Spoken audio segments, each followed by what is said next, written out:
এমন একজন কৃষক যে একটি বড় ট্রেন দুর্ঘটনা হওয়ার থেকে বাঁচালো শত শত মানুষের জীবন। এই কৃষক একদিন তার ক্ষেতে কাজ করছিল। এই কৃষকের জমির পাশ দিয়ে একটি রেল লাইন গিয়েছে। সেই সময় এই কৃষক দেখলো যে রেল লাইনের ট্র্যাক ভাঙা রয়েছে। সেই সময় এই কৃষক কি করবে বুঝতে পারছিল না। ঠিক তখন এই লাইনের ওপর দিয়ে প্রয়াগ জংশন থেকে গঙ্গাভাতি এক্সপ্রেস হর্ন দিতে দিতে আসছিল।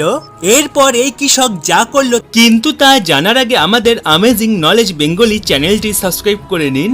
আর আমাদের অ্যামেজিং নলেজ বেঙ্গলি চ্যানেলের ভিডিও অডিও অন্য অনেক নকল চ্যানেলেই ব্যবহার করা হয়, তাই আপনারা আমাদের আসল চ্যানেলটি সাবস্ক্রাইব করবেন আর পাশে থাকবেন। তারপর এই কৃষক কিছু বুঝতে না পেরে তার মাথার ওপর পেঁচানো লাল কাপড়টি খুলে একটি লাঠির মধ্যে লাগিয়ে রেল লাইনে রেখে দেয়।